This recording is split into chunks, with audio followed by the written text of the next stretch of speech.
पढ़ा जाए? अखिलेश क्या हाल है? बैठो।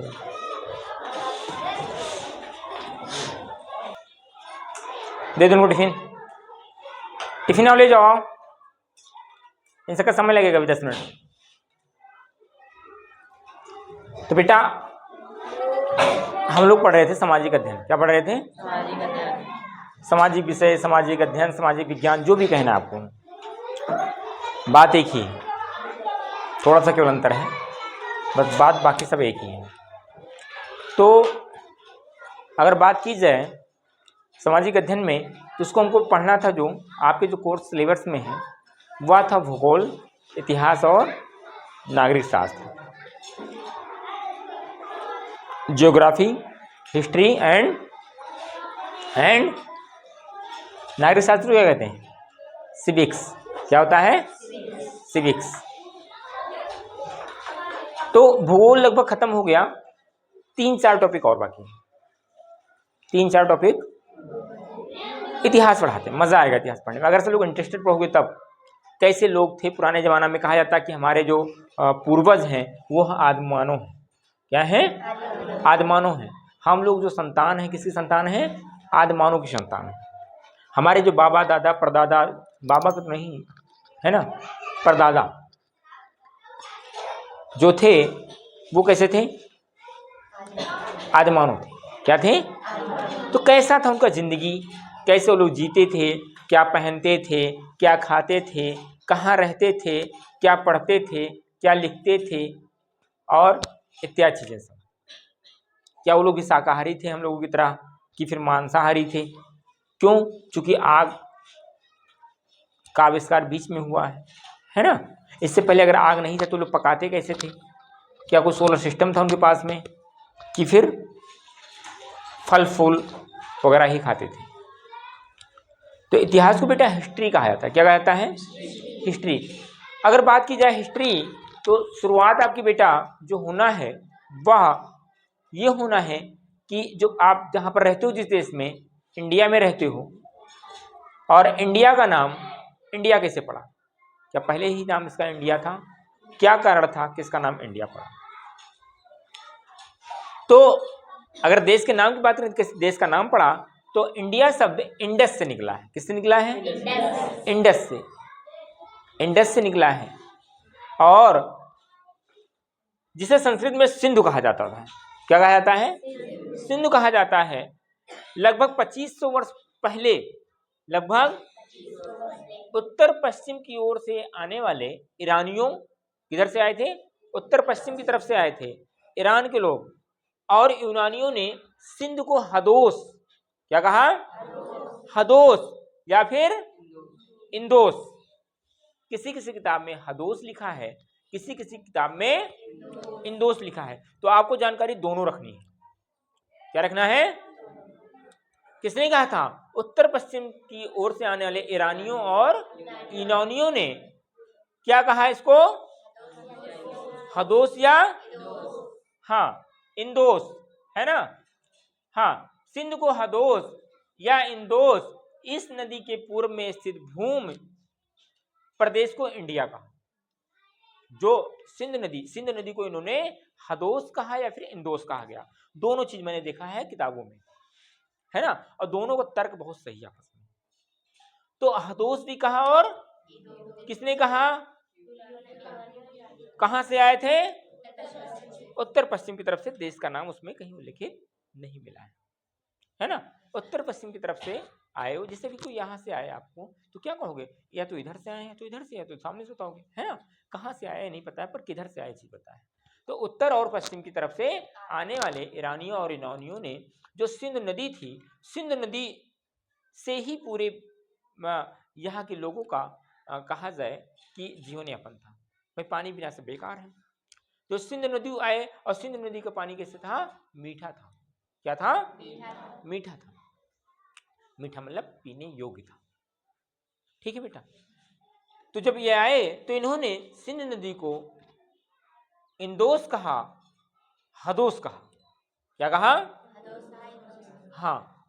और जो सिंध नदी अर्थात हदोस इंदोस के जो आसपास के जो भूमि था, उसको उन्होंने इंडिया कहा। क्या कहा? इंडिया कहा। समझ में आया? तो इंडिया का नाम किसने रखा था?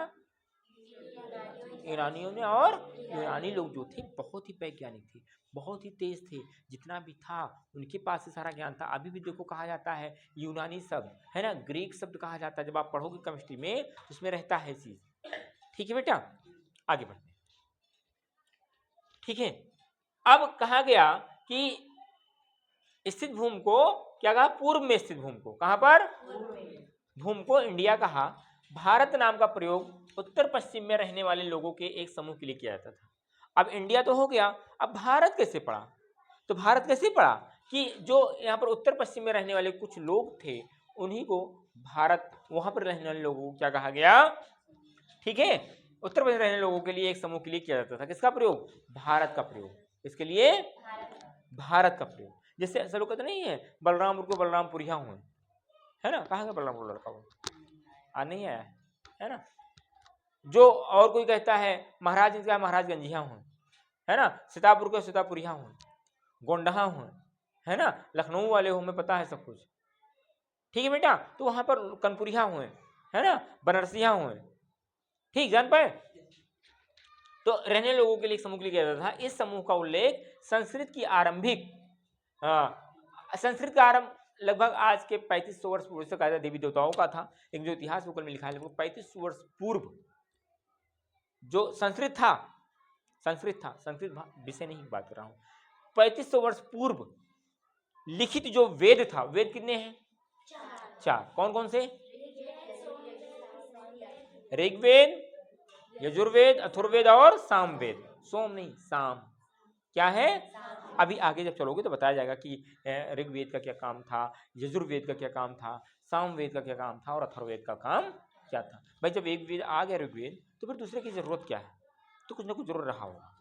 ठीक है बेटा, तो यहां पर अगर बात की जाए तो लगभग 3500 वर्ष पूर्व लिखित संस्कृत भाषा में जो था आपका सबसे पुराना वेद ऋग्वेद, ऋग्वेद में भी मिलता है किसका? भारत का नाम, है ना? तो अब ये चीज हो गया, नाम हो गया, है ना? अब अतीत की जानकारी। भाई इतिहास क्या है? इतिहास अगर पूछे इतिहास व्हाट इज द हिस्ट्री, तो इतिहास क्या है?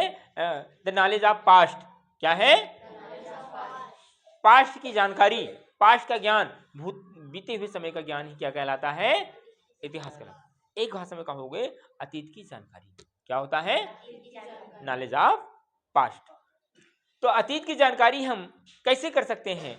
हम कई तरह से प्राप्त कर सकते हैं। इसमें एक तरीका है कि अतीत के बारे में या तो पढ़ा जाए या तो फिर लिखा जाए, है ना? और कैसे पढ़ेंगे? कि अतीत के बारे में जो लिखी गई पुस्तक है उनको ढूंढना और पढ़ना। ये पुस्तकें हाथ से लिखी होने के कारण पांडुलिपि कही जाती थी। पांडु हाथ से लिखी गई थी। किससे लिखी गई थी? हाथों से लिखी गई पुस्तक को क्या कहा गया? ये जब बड़े क्लास में जाओगे बहुत पूछा था पांडुलिपि क्या है, तब कहोगे जान ही नहीं पाओगे। पांडु शायद पांडे जी के यहाँ रहा हो तो वो हो गया होगा, है ना? ऐसा नहीं है। जो हाथों से लिखा गया था 5 उंगलियां, है ना? 5 उंगलियों का प्रयोग होता है कि नहीं होता है? कोई 3 उंगली से लिखता है, कोई 5 उंगली, कोई 4 उंगली, कोई 5 उंगली से, तो 5 उंगली से लिखता हूँ, है ना? तो पांडुलिपि कहा गया। क्या कहा गया? पांडुलिपि। और इन्हें कहा गया मैन्युस्क्रिप्ट। क्या कहा गया? हाँ, कही जाती है। ठीक है बेटा, पांडुलिपि के बारे में थोड़ा सा जान लेते हैं। क्या है कि पांडुलिपि, ये पांडुलिपियां प्रायः ताड़पत्रों, इस पर अथवा हिमालय में, हिमालय क्षेत्र में पाई जाने वाली उगने वाला एक सा भुर्ज नामक वृक्ष की छाल, भुर्ज नामक विशेष तरीके से तैयार भोजपत्र, भोजपत्र पर लिखी मिलती है। किस पर मिलती है? क्या लिखी मिलती है? पांडुलिपियां। किस पर? कहां पाया जाता था? भोज नाम का पेड़। भोज को इंग्लिश में क्या कहते थे? क्या कहता था? वृक्ष। अब वृक्ष से ही वृक्ष आया है, आपका ध्यान रखना। क्या आया है? केवल इसमें डबल एच लगाना है। समझ में आया? ठीक है।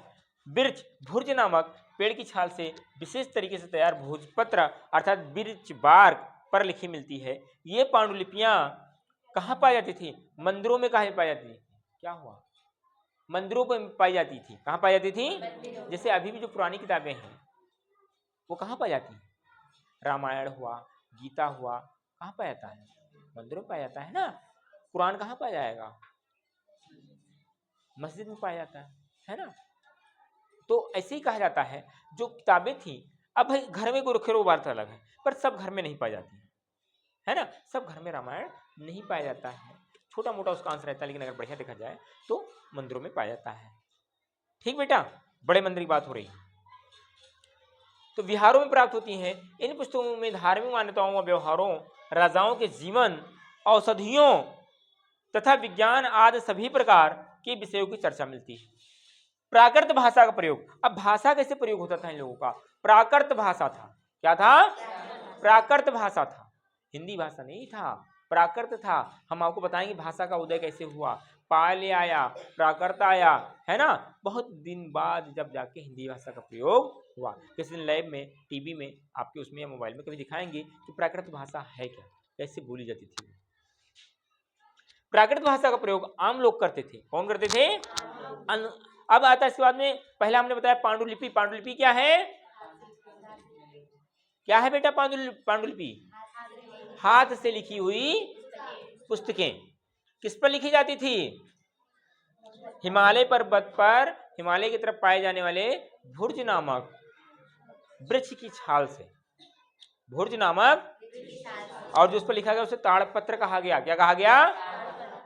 वृक्ष, क्या कहा गया? वृक्ष बार्क। क्या कहा गया? भोजपत्र कहा गया। समझ में आया? कोई दिक्कत तो नहीं? फिर आता है अभिलेख। क्या आता है? अभिलेख। अच्छा, ये सब क्या है? पांडुलिपि, अभिलेख, ये सब क्या है? अतीत की जानकारी प्राप्त करने के लिए यहां से हम लोग प्राप्त कर सकते हैं। Very good. अब आता है बेटा अभिलेख, इंस्क्रिप्शन, है ना। ऐसे लेख पत्थर अथवा धातु जैसी, है ना, पत्थर अथवा धातु जैसी अपेक्षाकृत कठोर सतहों पर उत्कीर्ण किए गए मिलते हैं। अब देखो, मान लो दिक्कत क्या होने लगा कि भोजपत्र एक, या जो आपका भोजपत्र था वो किसी पेड़ था, पेड़ का छाल था। तो अगर मान लो हमने कुछ लिख के टांग, जैसे अभी आप कुछ कागज में लिखो, उसको जाके पेड़ छत पर टांगाओ, तो बारिश होगा तो क्या हो जाएगा? भीग जाएगा, खराब हो जाएगा। जो लिखी हुई चीजें होंगी उस स्याही वाली बह जाएंगी, उसमें हवा चलेगा फट जाएगा, धूप से क्या हो जाएगा? सुगंध पैदा हो जाएगा, फट जाएगा। तो अब बाहर हमको कोई नोटिस लगाना है, तब क्या करते हैं? अभिलेख का प्रयोग करते थे। किसका? अभिलेख का। अभिलेख क्या होता था कि पत्थर जैसी वस्तुओं पर या अपेक्षाकृत जो हो कठोर वस्तु, क्या हो? कठोर सतहों पर उत्कीर्ण करके, उत्कीर्ण मतलब होता खुदाई करके, या अभी पत्थर कहीं पर लगता है ना, माननीय विधायक द्वारा शिलान्यास किया गया, पत्थरों पर देखो खुदा हुआ लिखा रहता है, देखो कभी। ठीक है, उत्कीर्ण किए गए मिलते हैं, उत्कीर्ण किए गए मिलते हैं। कभी कभी शासक अथवा अन्य लोग अपने आदेशों को इस तरह उत्कीर्ण कराते, खुदवाते थे ताकि लोग उन्हें देख सकें, पढ़ सकें और उनका पालन कर सकें। जैसे विद्यालय में आपके लिखा रहता है, प्लीज कृपया अवधि का प्रयोग, अवधि भाषा का प्रयोग न करें। तो भाई कागज उस समय था नहीं, है ना। कागज किससे बनता है? पेड़ से बनता है। किससे बनता है? पेड़ से बनता है। इसीलिए ये जो डिजिटल आपका ऑनलाइन आया है कि निकाले, फोन पे कर दिए, गूगल पे कर दिए, बैंकों में देखो अब क्या होता है, अंगूठा लगने लगा है, ये इसी कागज को बचाने के लिए, इसी कागज को बचाने के लिए, तभी डिजिटल इंडिया का प्रयोग हो पाया है ना। कागज जरूरत होता था, बिडाल भरो, ये करो, वो करो, अब उन्होंने अंगूठा लगाया, समय का ही बचत और दिक्कत भी नहीं है ना। जैसे हम गए निकालने, हम पढ़े लिखे व्यक्ति नहीं है, हमने कहा 10,000 रुपया, और उन्हें 1 जीरो बढ़ा के उसमें और सब लिख दिया। मतलब ऐसा होता नहीं था, लेकिन कागज की बचत के लिए किया गया। कागज का बचत मतलब पेड़ पौधों की बचत। अब लेखों में, ठीक है, तो उन्होंने लोग क्या करते थे, देख सही पढ़ सके, और उन लोग ने लड़ाइयों के बारे में, जो लड़ाई होता था राजा महाराजाओं का, है ना, तो उन विजयों का लेखा जोखा अर्थात रिकॉर्ड्स रखा करते थे। किस पर? अभिलेखों पर। किस पर? चूंकि ताड़पत्र वैसा खराब हो जाता था, भोजपत्र, भाई पेड़ का छाल ही तो है ना, तो सुकड़ के सड़ के, सड़न पैदा पेड़ होगा तो सड़ेगा भी, तो उसमें लिखी हुई चीजें खराब हो जाती थी, और वो जब लेखा जोखा था बहुत दिन तक चाहिए था, तो पत्थरों पर लिखने के बाद में क्या होता था, सही हो जाता था। अब ये भी दिक्कत होने लगा, भाई कितना पत्थर चाहिए, कितना खुदाई वाली चाहिए, कितना क्या होगा, दिक्कत होता नहीं होता था। फिर आया पुरातत्वविद। क्या आया? जिन्हें आप लोग आर्कियोलॉजिस्ट कहते हो। क्या कहते हो? वस्तुओं का अध्ययन करने वाला व्यक्ति पुरातत्वविद कहलाता था। क्या कहलाता था? हाँ, करने वाला व्यक्ति पुरातत्वविद कहलाता था। पुरातत्वविद मतलब आर्कियोलॉजिस्ट, वस्तुओं का अध्ययन। जैसे कहा जाए कि जहाँ पर लोग रहते थे वहाँ की मिट्टी को देखना, वहाँ के आभूषण, कोई जेवर मिल जाता तो उसको देखना, वहाँ के बर्तनों को देखना। अभी भी जाओगे देखोगे तो आपके उसमें संग्रहालय में, म्यूजियम में सब चीज़ें रखी हैं। वो लोग तलवार कैसे यूज करते थे, कपड़े कैसे पहनते थे, शरीर ढकने के लिए कौन कौन का प्रयोग होता था, इत्यादि चीज़ें, है ना। तो ये लोग क्या करते थे बेटा, पुरातत्वविद पत्थर और ईंटों से बनी इमारतों के अवशेषों, चित्रों तथा मूर्तियों का अध्ययन करते थे।